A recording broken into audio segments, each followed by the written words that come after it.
there is a bit of complexity, that there's all these channels. It's almost like, in Star Wars where there's like the warp speed, when all of a sudden you hit warp speed and it's like, there's so much signal now to how do you it's like warped out. And how do you if it's so ubiquitous and anybody can create a channel, how do you cut through the noise? And I definitely got harder. I mean, think about it. Like, and I say that, but it was hard probably when we started too, because like back then there were certain controllers of the I guess news and what people were talking about. It was kind of early blogging. You still weren't that able to find you, right? But now, everyone's got a social channel. There's so much noise.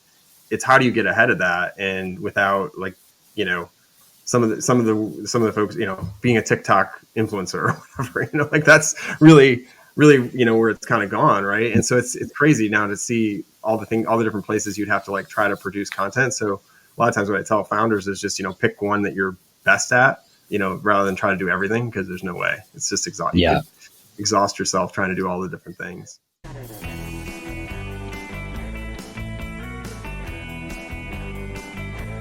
Dear friends, it's Kurt Deredix, and welcome back. If this is your first time listening, I am so glad you found us.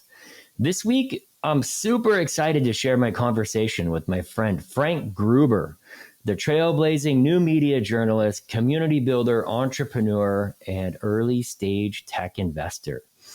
In 2006, Frank co-founded Tech.co, formerly Tech Cocktail, which was acquired by MVF Global in 2018. Frank is also the author of Startup Mixology, Tech Cocktail's Guide to Building, Growing, and Celebrating Startup Success, published by Wiley. An early blogger and one of the first contributors to TechCrunch, Frank has interviewed some of the most noteworthy thought leaders from some of the most successful businesses in history. And he currently hosts two podcasts, Somewhat Frank and Startup of the Year podcast. Before his Tech.co success, he launched products for the masses while at AOL and Tribune, where he built and led product development efforts. In 2018, he co-founded Established to assist organizations with strategy and innovation programs, working with clients like NASA, US, SBA, Capital One, and more. Established also manages the Startup of the Year community and programs unique opportunities for startups to build relationships, connect with mentors, and gain exposure. And my startup, CitySourced, went through this program in 2010, and Frank was so helpful, and I'm so grateful for people like Frank in my life and in the market, because all this stuff is so hard, and we need all the help we can get. And Frank also invests in startups from the program through Established Ventures as well. He's also a venture partner at NextGen. Please do go to kurted.com to subscribe to my newsletter and see special content I've created. And on to today's show. Here's Frank. Ladies and gentlemen, boys and girls, it is my profound privilege and honor to introduce Frank Gruber. Buddy, it's so good to see you, my friend. Great to see you too. Thanks for having me. Really appreciate it. Apologize for the delay here. I feel like we've been trying to get this together for like a year. Oh, no, it's all good. Yeah, the good things are worth waiting for. Appreciate that. No, it'll be fun. You've been an interesting character in my life. You're sort of somebody that like I met, and as we were doing CitySourced, and we spent a little time together, but I feel like I kind of, there's so much that I don't know about Frank, but there's some things I know about you. So one of the things that I love about this show is I get to, learn more about friends that I'd like to spend more time with. And so I really appreciate that. And you have such a cool, remarkable story. And you're always doing really interesting things. So thank you for your time and for chopping it up and letting us celebrate your journey. And we want to learn from you. So having said that, I'm trying to think where we first met. I think it must have been around 2010, probably was a Tech Cocktail event, but I'm curious if you remember where we met. No, it was a Tech Cocktail event. It was in Santa Monica, I believe. And gosh, I can't think of the name of that venue. I don't know if it exists anymore, but we met at one of the events we were producing as we were kind of trying to help local ecosystems share their story, better connect with others in the area, plus kind of bubble it up nationally.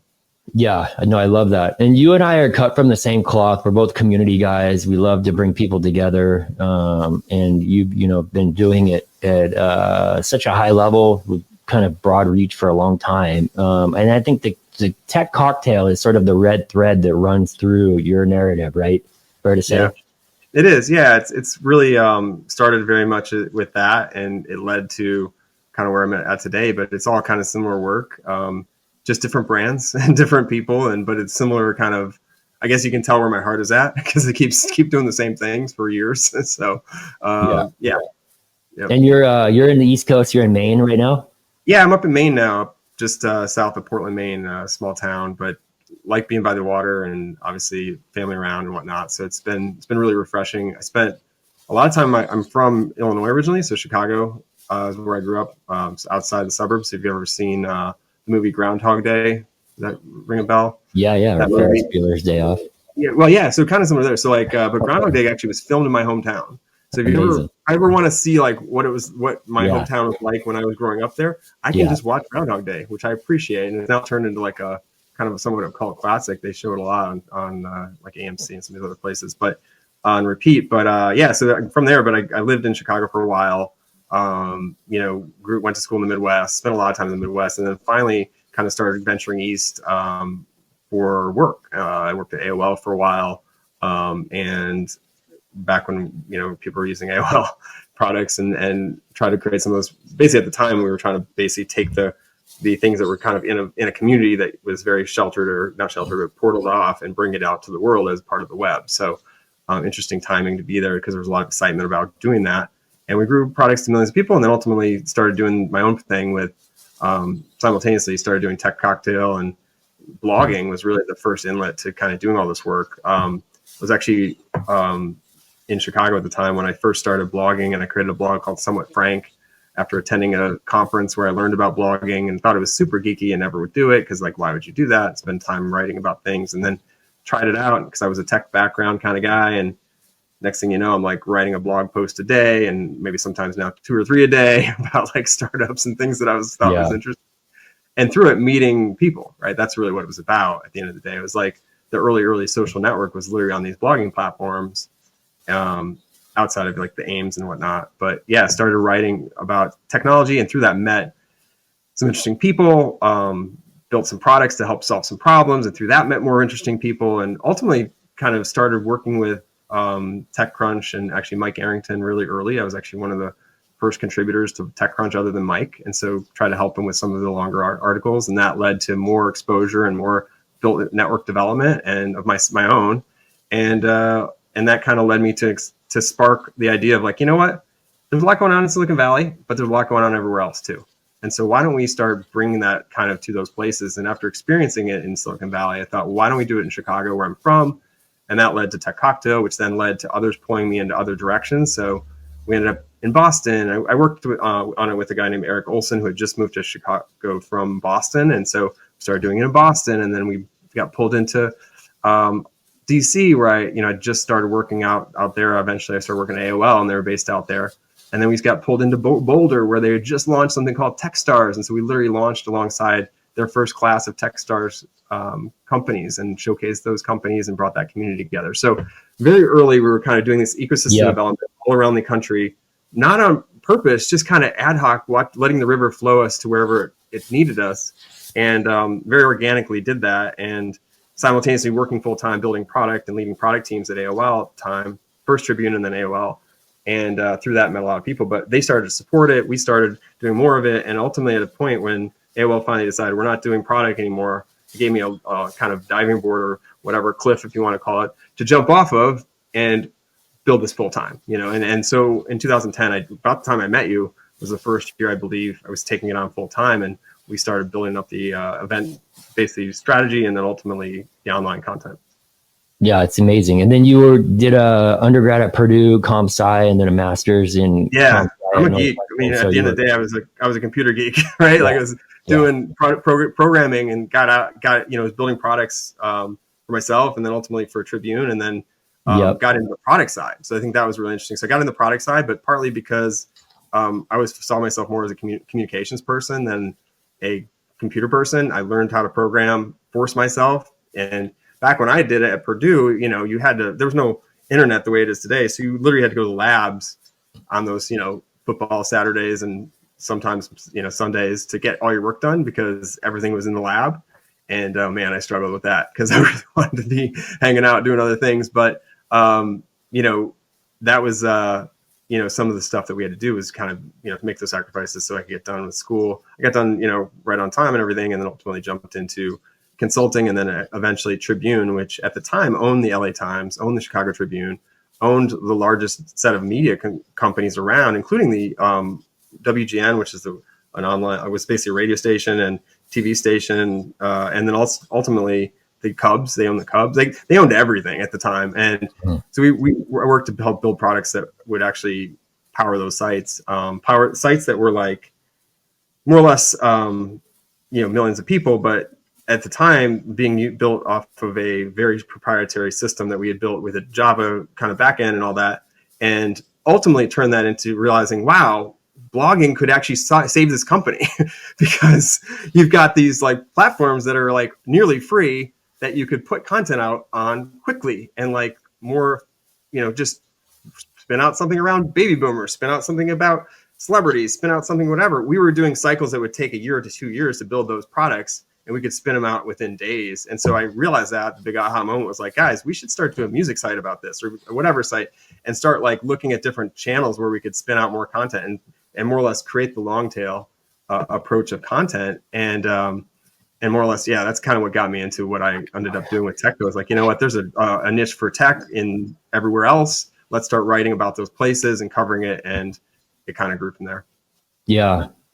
What a fascinating story. I sort of think about kind of auspicious timing of you kind of doing your school in the early 2000s and working inside of some of these large organizations, Tribune struggling with emerging tech, and AOL sort of like quickly kind of being, I don't know if obsolete is the right word, but sort of struggling with the kind of like that kind of Web 2.0 transition. They brought us all on the internet, but it wasn't the open internet, right? So it's kind of an interesting dilemma. It's like, okay, now we got to take what we built, where we brought everyone online, and make it open and free. And that was a struggle internally for a little bit, but then ultimately they saw, well, we've got to do this. So that was where I was. So I kind of always found myself in that position of like, we got to push forward. Like we got to be aggressive here, Yeah.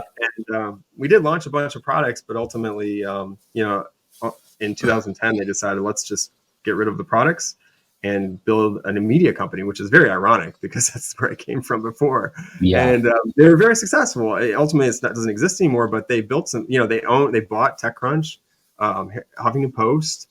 They had basically the biggest online footprint, and that's why they ended up getting acquired, ultimately by Verizon. Yeah, AOL, that is. They Verizon acquired TechCrunch as well, so that's a Verizon company. Yeah. It's all under AOL though. I mean, it's AOL's all their assets, right? And so a lot of people don't know that because they had all those. I mean, even Jason Calacanis' initial network, Weblogs Inc. Was owned by AOL. So like all those, think about all the sites that they owned. It was really quite an effort they had pulled together. Yeah, and Chamath came out of that tribe too, right? Yep. Absolutely. Did you ever work with him? It's pre-me, or he was pre-me. I know my co-founder worked with him at AOL. I worked with Jason a little bit when he was there at Weblog. Because we were building, one of the products I built was it was like a feed reader / personalization product for news. So funny that's what we're in. And then ultimately now you see that happening on all the channels, right? Trying to personalize to you, right? Basically the news feed, right? Think about it, like the personalized news feed. So we were doing that in 2006 around like AOL News, and as well as other news, trying to kind of aggregate and create a really simple solution for that. And so definitely know a lot about geeky kind of news personalization things. So I spent a lot of time in that area. Yeah, Jason Calacanis is a friend. He's been a big impact on my career. He sort of was the one that got us on stage at TechCrunch with CitySource, and full circle, I was able to go back and sponsor Launchfest. And Tyler Crowley is one of my best friends. And I didn't realize that. Yeah, we go way back, and Tyler's on the show too. I think what occurs to me, and this is I think a great segue into all the stuff that you're working on, and we'll unpack that, but that technology has evolved so quickly, and it's sort of, in some ways, it's a commodity now. Everything, like when you were doing stuff, to your point, like it was really hard. Like even when we did City Source, like my partner Jason Kiesel was really talented. Like he could, do back end, front end, set up the servers. Like you had to be able to do that. Now it's just sort of plug and play. And I think we're at a point now where it's more about business model innovation more than it is technical innovation by and large. I mean, like I think there's always going to be room for technical innovation, but it seems like that tip of the pointy spear is changing, and it's maybe not as, it's more fine tuned. It's not as blunt as it used to be, or maybe that's not the right way to describe it. But because like even what Jason Calacanis is doing with All In, like he just continues to recycle these patterns and just finding like ways to sequence the pattern with the economics and the technology. And I mean, what he's doing with All In is remarkable. The amount of like, I mean, I don't know their numbers, but I can just imagine it's probably off the chart compared to what you might have been able to do with network stuff even a few years back.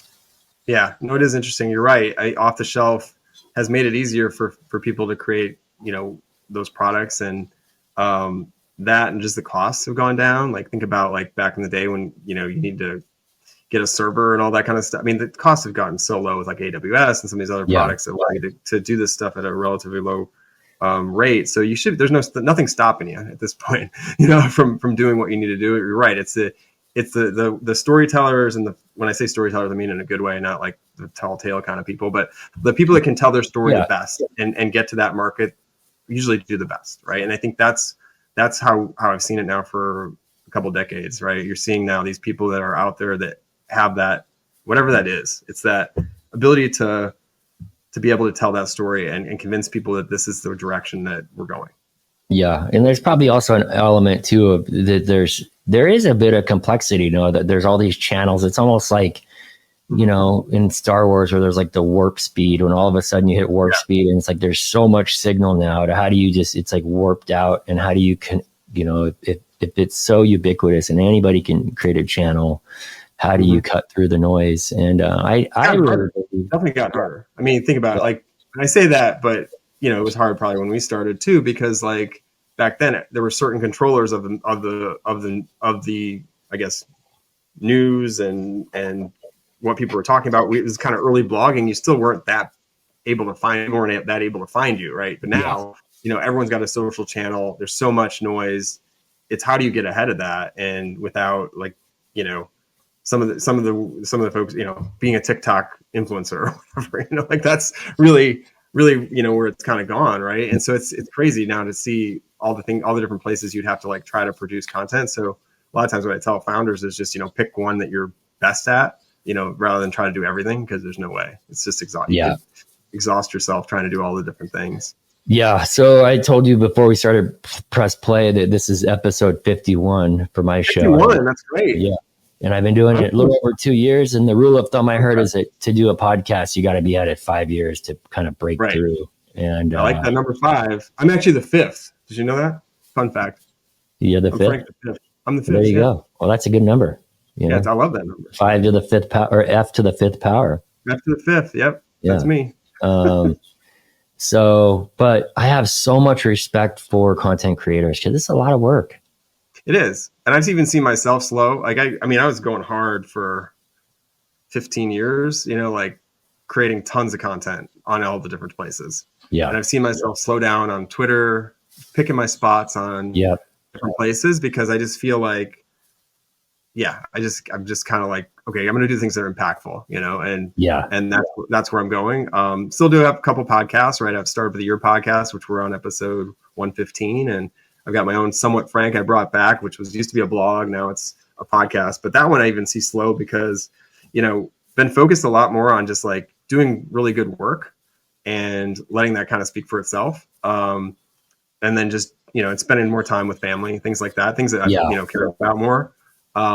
Than what I was doing before. Not to say it's bad, it's just my own approach right now. And pacing, I think going at that pace forever is really hard.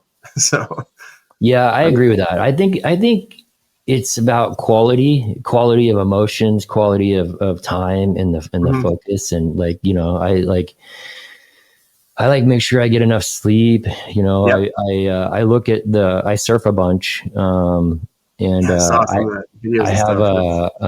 a process I run where every Sunday night I look at the surf report. You can see he's kind of 10 days out, and I kind of like block my time so that if the waves are good, That's I cool. can, Yeah. you know, block it out. And Yep. and I just find that having balance is so great, because then that gives me a little bit of a carrot to go, okay, the waves are going to be really good next week, so let me just grind hard, and then I get to go surf, and then I feel great, and my tank is full. Yep. And it's just a really nice rhythm to get into. And I feel that a lot of people, they just sort of they try to grab the brass ring, and they use this hustle culture. Like, God bless hustle culture is tough. Yeah. And that's what I was in before, I felt like, because you were pounding out my old life when I was doing content, started some with Frank and TechCo, was obviously content. When it was a side hustle, it was content after work, all like 4 or 5 articles a night. So I can't type anymore, then fall asleep and do it again the next day. Once I started doing it full time, it was content all day. I was putting out 5 articles plus editing a bunch of articles myself. And then, you know, at a certain point, you're just more and more and more, and all the social around it. And that's just not, you know, first off, when you're staying up that late and not getting enough sleep, that adds up, and it's not good for you long term. And so I've started to realize that, and, you know, really focusing on getting rest and doing the things, like you said, that you kind of refresh your heart and soul, you know, like make you feel good, because that actually then projects out to the work you do. You know? Yeah, totally. It's an energy thing. Yeah. Yeah. I was telling you, I went to UC Santa Barbara with Jack Johnson, the singer, surfer. Yeah. I love that. I've really been inspired by his approach. Like, he's just very, like, smart about how he spends his time, and so much of it for him, it seems to be, he's just really in tune to like things that get him inspired and give him energy, and do more of those, and like just tune everything else out. And the results have been amazing. Yeah, no, definitely. And he's been going at that for 20 years at least, right? Yeah. Mm-hmm. Yeah. It's that like marathon approach versus sprinter approach, right? So, and like, I was in the sprinter approach before, and I feel like that's not sustainable. Yeah. And like, God bless Gary Vee, but like, when, you know, I don't understand how he does it. Like, when is he going to keel over with a heart attack? God forbid. I do worry about him. Yeah, no, I love, obviously known him for a while, and worry about him and that mentality. And I hope he's getting his rest reps as well. Yeah. Because I even saw a thing today, like linking lack of sleep to cancer, and I'm like, oh geez. So yeah, I've really been focused on my sleep. I used some devices, like I use a Whoop to like keep track of. And you're familiar with Whoop or no? Never heard of it. No. Okay, it's this little band. It literally doesn't have any like display or anything, and it's again, by the time people listen to this, there's probably gonna be something else better, but who knows? But it's basically a little band that keeps track of sleep. And yes, I have an Apple Watch too, but Apple Watch dies. Well, yeah, you got to charge the Apple Watch over overnight. Exactly. Yeah. Whereas this has like a thing you can put on it every couple of days and just recharges, and you take it off, and it's good for another few days. So almost like equivalent to like an iPad versus a Kindle, right? This is the Kindle. It keeps track. It lasts for a while or whatever. And but anyway, it keeps track of sleep, and it has a little recovery mechanism or kind of algorithm. It tells you, you've been this much stress and you've had this much sleep, and your recovery is this. And so I do see an impact when, like, for example, I have a couple glasses of wine or whatever, the next day I see my recovery is horrible. So I've actually stopped really drinking a lot. And it's funny because I used to have a company called Tech Cocktail, but I used to serve lots of cocktails at our events, but I really, indulge in that. And if I do, I pick my spots now. Yeah. Partly because I'm seeing my numbers just be really bad, right? And so but yeah, so I'm trying to just adjust that way and just try to like really focus on health and longevity. I mean, I think it's possible for a human to live a lot longer than we have been, and I think that's one of my goals is like I want to see, I have a little one, I want to make sure I live to like 120, like 125. I love it. I think that's a great segue, because I think part of living a good life for me, and I think for many of my friends and folks like you, is I think the business mechanism is a mechanism for self-actualization. It's a forcing function to help us, be, kind of be more aware of bias and be a better communicator and kind of be more integrated with our external to internal worlds. And, we can go on and on. So, talk to us about what you're working on now and You got a couple things going on, and I'd love, and it's for any entrepreneur out there, some of these resources and investors are very useful. So, Sure. give us the update. The quick version. Yeah. So I talked already a little bit about blogging and media. I had built this media company along with my co-founder, Jen Consalvo. Met her through AOL, and we ended up taking it on full time in 2010, built it from zero to millions of readers, and ultimately got the media component acquired. So a group out of the UK bought tech.co, and it's still out there today. And we've gone now for 5+ years. And our team that got acquired is still working there at this company that they'd wanted to build this media component, and they're requiring different verticals. And so proud to say that, because I know just being in the media space forever, I've seen media companies get acquired and shut down within a year or less, so, and a lot of that team, not there anymore or whatever. So I'm very happy to see that they're still kicking it, and you can still go to tech.co. They've changed the focus a little bit. We were very focused on entrepreneurs and startups and ecosystems and technology as well, but they kind of started focusing more on just technology, hardcore technology and products that are kind of technology enabled, things of that nature, with like a number of different like reviews and things like that. But that being said, we were able to spin out some of our components. So Established, which is behind me, is the company that we spun out, and it's more or less part of what we were doing behind the scenes. But at Techco, we out for 15 years, we got really turned into almost like experts around ecosystem development. We were very early in ecosystem development as a thing, where literally we were trying to go out to different communities and create a place where people could better connect. And that work had led us to creating products and things within TechCo that allowed people to do that. And some were in the startup realm. And so we started basically spinning that component out. We had already been working with groups behind the scenes like NASA and Capital One and others to kind of create different innovator kind of setups where we're actually doing consulting for them. And so we spun out the consultancy, and we started continue that work. The group that acquired us didn't want to do that. And we're like, well, we already are doing it, and we have contracts, so let's keep it going. And so we also had the startup component, which they didn't want to do either. So we spun that out as Startup of the Year. So we have this community that dates back to 2006, where we literally had companies like your company and others participate. And that continues ongoing, where it's an ongoing community online. We do a lot of events in person. We don't travel the country like we used to. We used to do at one point like 100 events a year. Now we do, 2 to 3 with a big summit at the end of the year, but a lot of online events. And we're really in online mentoring, things of that nature, as we try to better connect and create it. We're like an ESO, or an entrepreneurial support organization for entrepreneurs. It's free. We really just try to create a space and place for early stage founders, and all the way up through the funding mechanism and alumni and investors to kind of better connect with each other. And we do a big summit every year in a different location. And so we did it in Tampa last time. We're working on a new location this year. And we ultimately then have our other arm, which is Established Ventures, which we've been working on since 2016. And basically invest in some of the companies that come through our community and network. And so like the most recent one, I actually have it over here. A couple of them actually. So Scout, got their hat right here, Scout. Scout Space is actually a really interesting company that's doing space vision and analytics. They are a bunch of ex-NASA folks doing really cool things. I grew up in I love Star Wars and all that as a kid. I never thought I'd actually be investing in a space company. So that's pretty sweet. Yeah, and then the other one that... Congrats. I saw you post about that on LinkedIn recently, and I could tell you were fired up. Oh, yeah. It's like, this is crazy. I never thought that would be a thing I'd put together, but it's so crazy. I kind of talked about earlier, like the barriers for doing things that amazing has come down a little bit. Obviously, you need to be super smart still and know what you're doing. But it's crazy. That's where we're at with space. And then the other one more recently, we just invested in a company that says Eat Kelp here. I don't know if you can see that. There we go. Eat Kelp. It's a company called Atlantic Sea Farms. And are you familiar with kelp? Yeah, of course. Okay, so kelp is actually one of the most nutrient rich things out there. And it's right now just a lot of it that's being produced and people are using for different things like kelp burgers and whatnot is being farmed. It's not being farmed. It's actually being just caught out there in the world. So it's remnant kelp. So this company based out of Biddeford, Maine here, we just invested in, is more or less creating a farming kind of mechanism to leveraging the existing lobstermen and putting them to work in their off season to go out and raise kelp as farmers.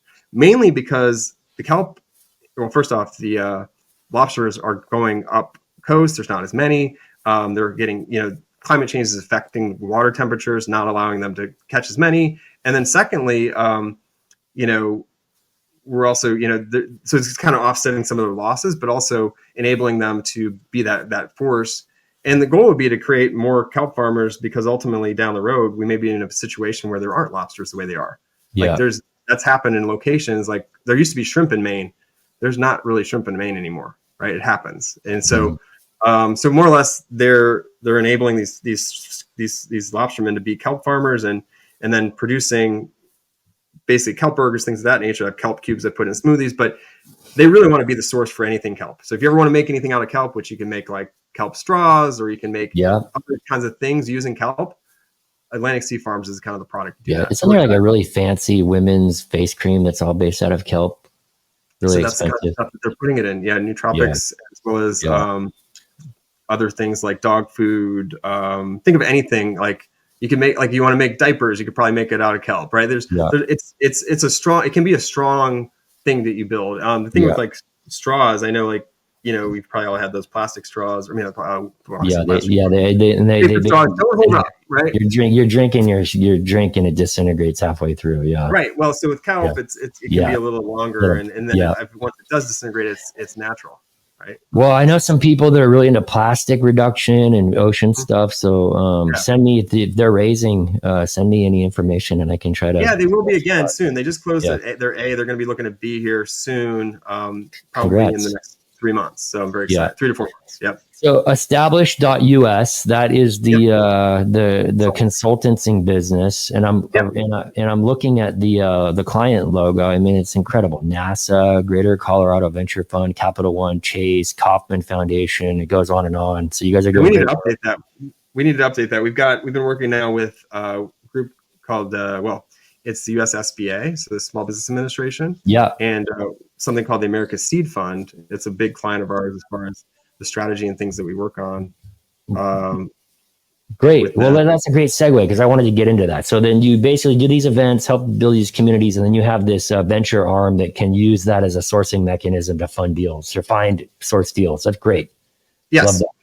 Yes. So talk to us about, that was actually, I love this, SBIC. I had my friend Steve Ressler on the show last year before, and he was talking about some of the interesting funding mechanisms. I also have Jesse Torres on the show for anybody interested in this topic, who is a big SBA guy on the West Coast.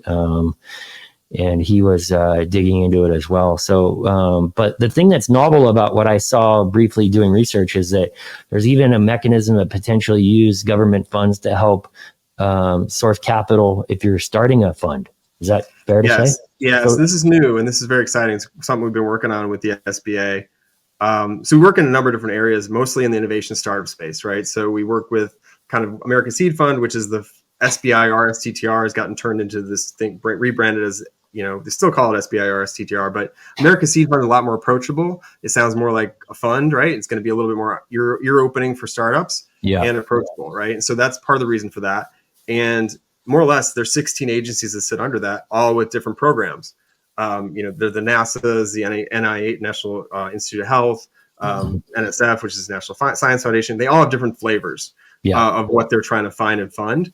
And then there's separately another group which is focused on capital, and that's where SBIC kind of sits.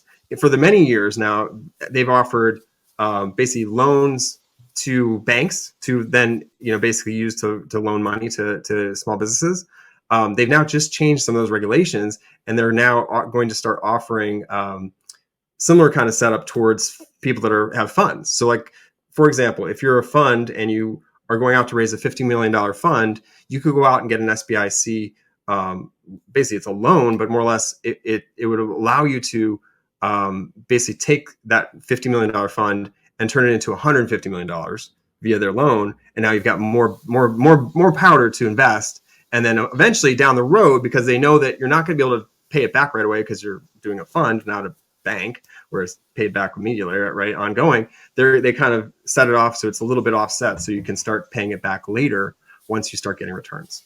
Yeah, I love this. Well, the timing's pretty auspicious. I'm launching a $140 million private credit fund that's in a REIT.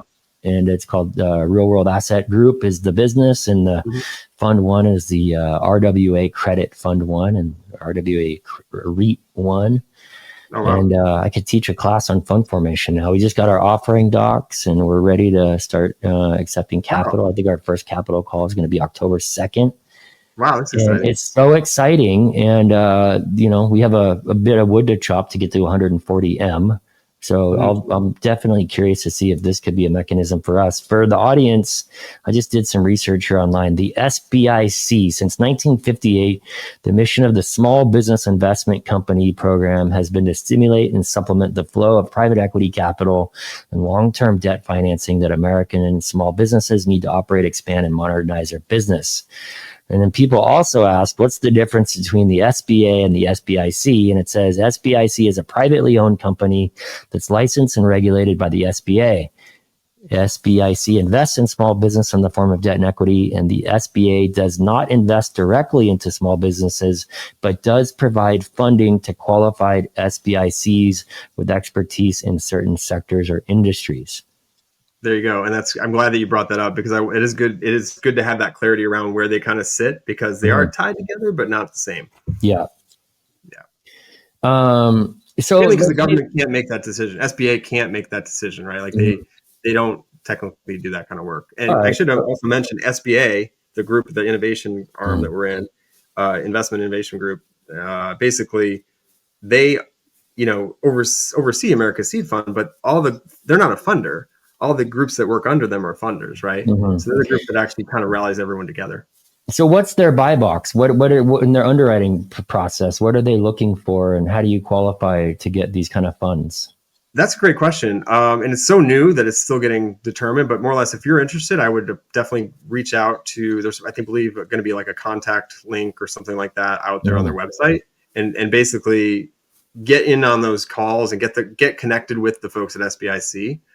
Because they're going to start rolling this out soon. I'm not sure how that's going to go exactly, but I do know that you're going to want to have, like anything, you're going to want to have relationships, right? I have no impact on how that looks. I should make sure I make that clear. But I do know, like, just like with anything, you're raising a fund, you're raising as a startup, or as an actual investor. You got to make those relationships before you need them, right? So see how that is, and it'll probably be interesting to see where they go with like their first kind of sets. But I know it's a longer term courtship / marriage eventually, because this is like going to take a while to get paid back, right? It's not like we're loaning you the money and you get to go freely, right? You're going to ultimately need to get you know how those investment arms go. Like it's 10 years, right? Like at least 7 to 10 years, right? So that's why they want to really make sure that they know everybody they're working with. So I think it's important to get that going. Yeah, and so much of this stuff is beginning with the end in mind and understanding sort of what the terminal point to get underwritten is, and kind of working backwards to make sure that you're setting up your stuff to be able to check the boxes. And that's all great. Well, so that's all in the context of established. And then you have another business you're involved in, which is NextGen, right?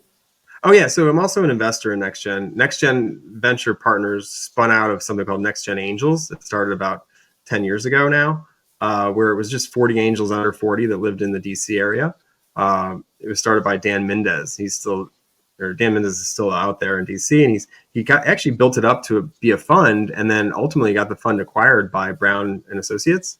And so we have multiple funds. We're both an LP and a VP. So a limited partner and a venture partner in their funds. And so we see a lot of great deals come through there. Carta is one of our investments, and as well as, Everlywell and C Machines. There's a bunch. We have so many now, I've started to lose track, but you kind of check them out at nextgenvp.com, I believe it is. So, but yeah, so we see a lot of deals. They're early stage investors. So early stage when we first started was like 10K to 50K checks. And now it's like $1 million to $2 million checks early stage. And then later stage, there's a growth fund, which is like 2 to 5 million. They do lead.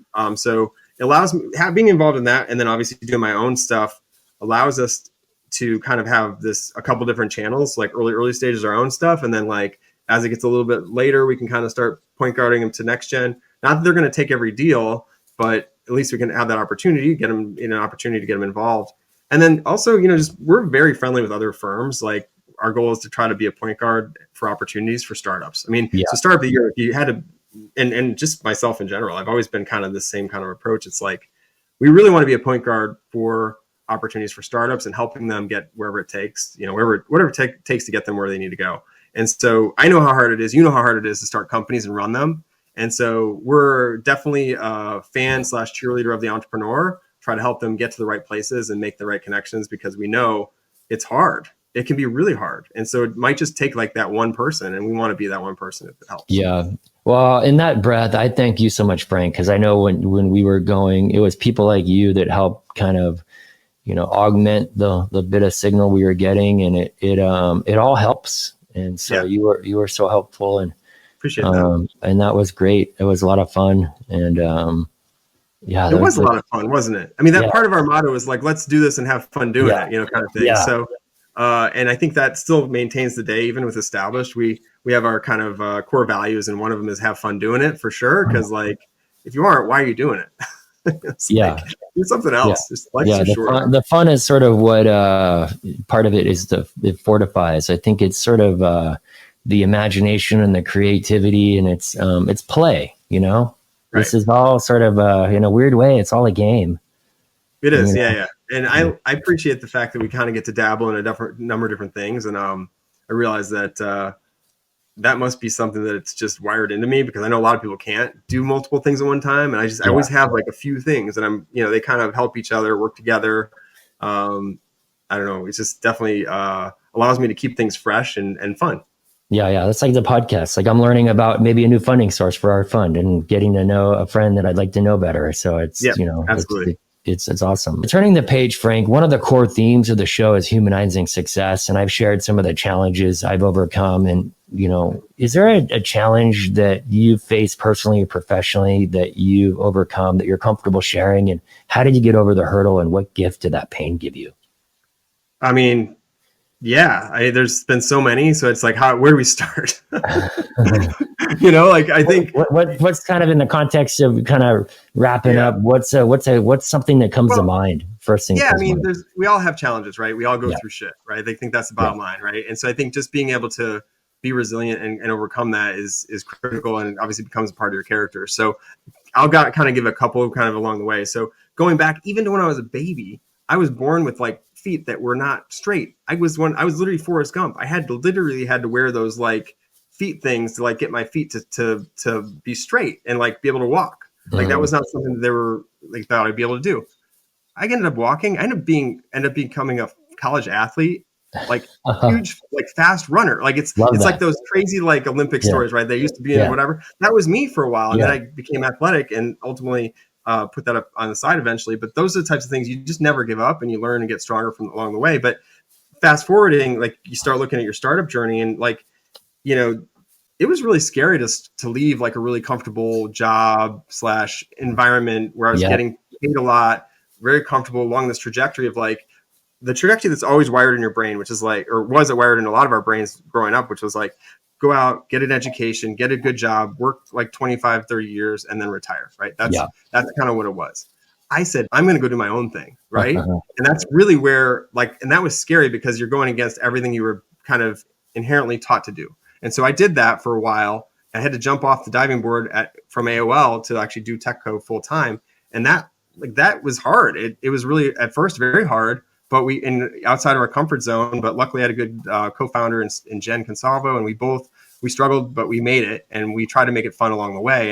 And obviously some of the ups and downs were things like, sometimes you couldn't make payroll. So you'd have to, we buried our savings into our company, which is something you don't really talk about a lot, but that's how we survived during the hard times. We've since paid it back, but if we didn't do that, we would have been toast. Like, and that's just like, that's the ups and downs. A lot of people don't realize that happens, and it does. And we kind of had to, because we weren't going to give up at all. Yeah. That kind of reminds me of the Nassim Taleb concept of skin in the game. Oh, we had so much skin in the game. We were running hot with skin in the game. Yeah. And we made it. And even at the end, like this is a funny story, quick version of it. we were not looking to get acquired. I was looking to raise another round of funding, and we had raised some of it. We soft circled a bunch. I was trying to raise $10 million, but that would get us to a better place to go chase more eyeballs because we're in a media business now.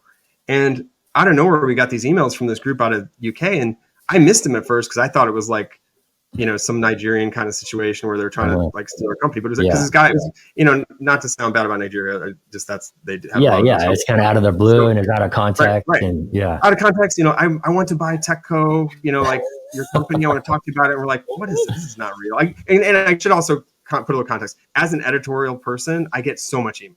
Like being an editorial lead for 10 to 15 years, I get pitched about, for everything. I still do now. And I haven't been doing this for like 5 years. And so I get so much stuff. So I had to get quickly through it. I'm like, this is nothing. Luckily, my co-founder, Jen, saw it and was like, he's even might be there. Yeah. Twice. Yeah, we should email him back. I'm like, okay, whatever. We email him back. Yeah. Sure enough, we did. And thank God I had her as a co-founder because we would never have sold that company if she didn't see that email and get back to him. Yeah. But they ended up acquiring the company. It ended up being the best at the best time. And ultimately, it led us to the trajectory we're at, where we were able to have a nice exit, but then ultimately, and pay back investors and all that. And then ultimately continue our journey with the work that we've been doing or, care about for a long time. So it all works out, but it's just like, the struggles along the way are there's too many to share, but a lot of it was the hardships and the ups and downs of the, how do you survive this? Especially once you're comfortable, I think I tell everyone kind of get off if you can start early when you're not comfortable, like with a company when you're just out of college or whatever, it's better because once you get comfortable to all the things you're used to, like it's harder to do it. Yeah, that's a big theme. I quit a big job at Esri because I got too comfortable, and I love those guys, and it's not for everybody, but that was the path for me. So amen to that. I want to be sensitive to time. One quick rapid fire question. We'll get wrap up. If you could have any band, you love music just like me. Any band play any venue in the world, past, present, or future. It could be a singer, songwriter, rapper. Who would it be and where? Wow, that's so hard. I love so many musicians. I mean, one of my favorite bands of all time, and this is probably a little cliche for people, but it's Dave Matthews. That's why I learned how to play guitar. I mean, I wanted to learn how to play guitar because of Dave Matthews. Now, little did I know, he is one of the hardest people to learn how to play guitar for because he doesn't play actual notes. He just plays a bunch of stuff, and you have to learn it. It's all over the place. But I love his music. And where would you want him to play? What venue? Oof. Well, I've seen him at the Gorge, which is pretty sweet. Yeah. I'd like to see him at a really small venue. What would be a really good small venue? Like I don't know. What's like the best small venue there is? I don't know. Pick your poison. There's a ton. What's your favorite? I don't know what a good small venue is. I actually booked Dave Matthews to open, and Jack Johnson opened up for him. I booked it. Oh, no way. Yeah, I do remember when they used to play together. Ventura Theater in '94, and Dave had not broken yet. And there was 300 people at the show, and Dave told Jack that he was really good and to keep at it. Oh, wow. That's fantastic. That's amazing. I love that. But yeah, no, so I like him. I mean, some of the new stuff, there's some great new bands out there and musicians. Couple big ones tearing it up right now. Like obviously, have you seen Noah Khan? He's a good one. New to me. I can't wait to dig in. Yeah, check him out. Trying to think who else is in my playlist of people, but obviously love Jack Johnson. There's so many bands like over time, and I've seen a lot. I started to make a list. I want to see Dead and Co. John Mayer with the Grateful Dead. That'd be insane. Yeah, that'd be good. I think that'd be really interesting. I've never seen them together. I saw John Mayer early on when it was just him, like in Chicago randomly. He did a show with like hardly anybody at it. Coldplay I saw really early at a small like it was like a $2 show on MTV in Chicago at Vic. That was amazing. I feel like I've been like super like, I don't know, blessed to see something. I'd like to see like Bob Marley or somebody like that I couldn't ever see. Yeah, like I think I love that. There you go. Sweet. Look, Bob Marley. Bob Marley would be pretty awesome. Trying to think. We get a lot of Bob Marley on the show. I ask this question every time. So part of my thing is I want to be in the future, be able to give people the gift of a virtual reality where I put the artist they want to see and I deliver it back to them at a future date. So. That would be awesome. I never saw Michael Jackson, and this could probably be like kind of weird, but Michael Jackson in person, I think would be pretty sweet because I grew up dancing to his music when I was like 5. I think that'd be pretty cool. He was big. I'm trying to think of who else going back. that's been influential, like, yeah. Well, we could geek out for hours and only be I sensitive know. to time because you're going to be late. Yeah, absolutely. That's a great question. If people want to get a hold of you, Frank, what's a good channel? They got a hot tip for a startup, or they want to hire you for community stuff. Yeah, I'm pretty easy to find. I'm on every channel it's just at Frank Gruber, or if you want, you can just email me, frank@est.us. Yeah. And feel free to forward me a note too, and I can forward it along to Frank. Frank, you're a scholar and a gentleman. It was great to spend some time. I really appreciate you and the heart and thought you bring to the party. And I can't wait to see you soon on the East Coast. Thanks so much. Likewise. Thanks for having me. I really appreciate it. It's been a lot of fun. Yeah. Awesome. Thanks again to my friend Frank Gruber for being our guest. I'm excited to continue to track Frank's awesome work, and I encourage you to follow along too. He's one of the good guys. I'm at Curdy D on Twitter and Instagram. Also, Kurt Deridix on LinkedIn. If this content moved you, please do give us a rating and review. And until next time, Curdy D loves you.